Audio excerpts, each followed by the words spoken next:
రైతుల పండుగ.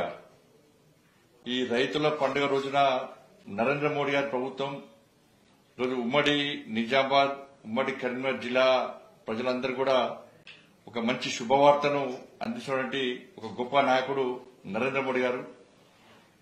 తెలంగాణ రాష్ట్ర ప్రజల తరపున, దేశ ప్రజల తరపున పసుపు రైతుల పక్షాన నరేంద్ర మోడీ గారికి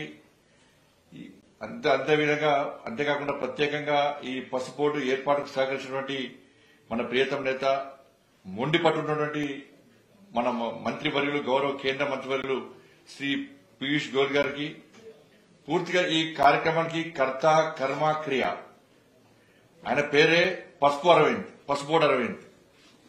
ఢిల్లీలో ఎవరు కలిసినా కూడా అరవింద్ గారు కలిస్తే మినిస్టర్లు అందరూ పక్కకు పోయేవారు. ఏంటంటే అరవింద్ గారు కలిసినంటే పసుపు గురించి డిమాండ్ చేస్తారు, తప్పకుండా ఒళ్ళుపడతాడు, మొండి పడుతుంది, సాధించే వరకు వదిలిపెట్టాడని చెప్పి ఒక పేరున్నటువంటి ధర్మపురి అరవింద్ గారు నూతనంగా మొట్టమొదటి పసుపు బోర్డుకు చైర్మన్ అయినటువంటి నిజంగా పల్లె గంగారెడ్డి గారు, ఒక సామాన్య కార్యకర్తకు భారతీయ జనతా పార్టీ ఏ విధంగా ఇవాళ ప్రాధాన్యత ఇస్తుందో ఒక మంచి వ్యక్తి పల్లె గంగారెడ్డి గారికి, గౌరవ శాసనసభ్యులు ధన్పాల్ సురేంద్ర గుప్తా గారికి, రాకేష్ రెడ్డి గారికి, మిగతా నాయకులకు అందరూ కూడా, ప్రజల రైతులందరూ కూడా హృదయపూర్వక నమస్కారాలు. సూర్యుడు మకర రాశిలో ప్రవేశించిన ఉత్తరాయణ శుభ సందర్భంలో, శుభ గడియల్లో ఈరోజు పసుపు బోర్డు ప్రారంభించుకోవడం చాలా సంతోషం. ముఖ్యంగా పీయూష్ గోయల్ గారు ప్రత్యేకంగా చొరవ చూపట్టింది. ఇట్టి బస్సులో అరవింద్ గారి యొక్క డిమాండ్ మనం నెరవేర్చాలి. ఆ తెలంగాణ రాష్ట్రంలో ప్రజలకు ఎన్నికల ముందు ధర్మపురి అరవింద్ గారు మాట ఇచ్చారు, చాలా ఇబ్బంది పడుతున్నారు. కానీ చాలా మంది గతంలో అనేక మంది పార్లమెంట్ సభ్యులు నిజామాబాద్ ప్రాంతాల్లో ఉండే దాదాపు 178 రైతులు గతంలో పార్లమెంట్ సభ్యురానికి వ్యతిరేకంగా నామినేషన్ వేసి దేశవ్యాప్తంగా, జాతీయ వ్యాప్తంగా పసుపు బోర్డు యొక్క ప్రాధాన్యతను చూపేటువంటి గొప్ప వ్యక్తులు, రైతులు ఇవాళ నిజామాబాద్ ఉమ్మడి జిల్లాకు సంబంధించిన రైతులు. కాబట్టి ఏ మంత్రి, ఏ ఎంపీ కూడా మీ సమస్య గురించి మాట్లాడలే, ఏ ఎంపీ కూడా మీ సమస్య పట్టించుకునే దాఖలాలు పోలే. కానీ ధర్మపురి అరవింద్ గారు ఆ రోజు అగ్రిమెంట్ రాసిచ్చి ఎట్టి పసులో ఇవాళ తప్పకుండా నేను సాధిస్తా అని చెప్పిన తర్వాత చాలా మంది హేళన చేశారు, నవ్వుకున్నారు. చాలా మంది సాధ్యమా అని చెప్పి చాలా మంది హేళన చేశారు.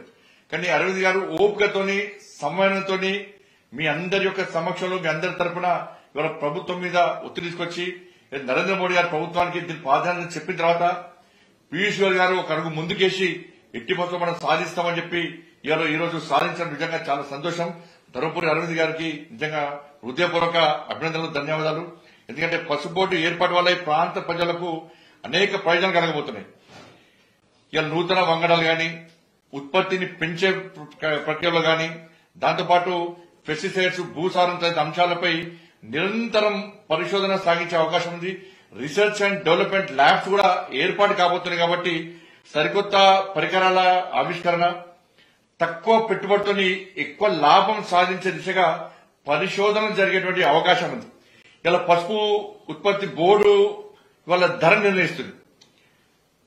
దిగుబడి ఎక్కువైనా కూడా గిట్టుబాటు ధర వస్తుందా రాదా అని చెప్పి గతంలో రైతులకు అనుమానం ఉండేది.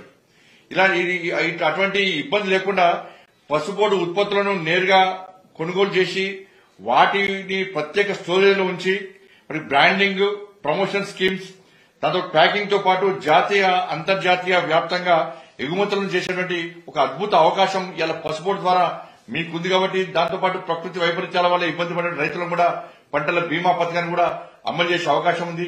ఈ పసుపు బోర్డుకు కేంద్రంలో ప్రత్యేకంగా బడ్జెట్ కూడా కేటాయించే అవకాశం ఉంది. కాబట్టి ధరల స్థిరీకరణ నిధి కూడా ఏర్పడేసే అవకాశం ఉంది. కాబట్టి అన్ని రకాల సదుపాయాలు ఇవాళ పసుపు రైతులకు వచ్చే అవకాశం ఉంది. కాబట్టి తప్పకుండా ఇటువంటి ఒక బృహత్తర కార్యక్రమాన్ని నరేంద్ర మోడీ గారి ప్రభుత్వం, శ్రీ పీయూష్ గోయల్ గారి నేతృత్వంలో ధర్మపురి అరవింద్ గారి యొక్క డిమాండ్ మేరకు ఈరోజు మనం ప్రారంభించుకోబోతున్నాం. కాబట్టి దయచేసి రైతులు ఆలోచించాలి. ఏ ప్రభుత్వం ఇవాళ ఇచ్చిన మాట జవదాటకుండా మీ హామీని నెరవేరుస్తున్నది? ఏ ప్రభుత్వం రైతుల కోసం ప్రయత్నం చేస్తుంది? ఏ ప్రభుత్వం రైతుల ప్రభుత్వమో ఒక్కసారి తెలంగాణ సమాజం, తెలంగాణ రైతులు ఆలోచించుకోవాలి. ఇవాళ శుభదినం. ఇది ఆషామాషి విషయం కాదు. ఇవాళ తెలంగాణ రాష్ట్రం రైతాంగం అంతా కూడా ఆలోచించిన విషయం. రాబోయే రోజుల్లో కూడా రైతాంగం ఇచ్చిన హామీ నెరవేర్చాం. తెలంగాణ రాష్ట్ర అభివృద్ధికి నరేంద్ర మోడీ గారి ప్రభుత్వం కట్టుబడి ఉంది అనడానికి ఇలా తెలంగాణ రాష్ట్రంలో ముఖ్యంగా నిజామాబాద్ నడిబొడ్డున పసుపు బోర్డుని ఏర్పాటు చేయడమే ఇది ముఖ్య ఉదాహరణగా మనం అందరూ భావించాల్సి ఉంటుంది. కాబట్టి ఇలా అందరూ కూడా ఇటువంటి నరేంద్ర మోడీ ప్రభుత్వానికి మీరు ఆశీస్సులు అందజేయండి. పీయూష్ గోయల్ గారికి ప్రత్యేకంగా తెలంగాణ రాష్ట్ర ప్రజల పక్షాన హృదయపూర్వక ధన్యవాదాలు తెలియజేస్తూ కష్టపడి పనిచేసినటువంటి పసుపు బోర్డు ఏర్పాటు చేసినటువంటి మా ప్రియతమ నాయకుడు గౌరవనీయులు పెద్దలు శ్రీ ధర్మపురి అరవింద్ గారికి, మొట్టమొదటిసారిగా పసుపు బోర్డు చైర్మన్ గా ఉన్నటువంటి ఎన్నికైనటువంటి పల్లె గంగారెడ్డి గారికి కూడా హృదయపూర్వక ధన్యవాదాలు తెలియజేస్తూ పల్లె గంగారెడ్డి గారు చాలా కష్టపడి పనిచేసి వాళ్ళ మీరు ఈ పసుపు బోర్డు ఉన్న ప్రాధాన్యతను ప్రాముఖ్యతను తెలుసుకొని తప్పకుండా అందరికి అందుబాటులో ఉండి ఈ సహకారం కావాల్సిందిగా మీ అందరికీ విజ్ఞప్తి చేస్తూ మరొకసారి నరేంద్ర మోడీ గారికి తెలంగాణ రాష్ట్ర ప్రజల తరఫున హృదయపూర్వక ధన్యవాదాలు తెలియజేస్తూ ముగిస్తున్నాను. భారత్ మాతాకి జై. జై శ్రీరామ్.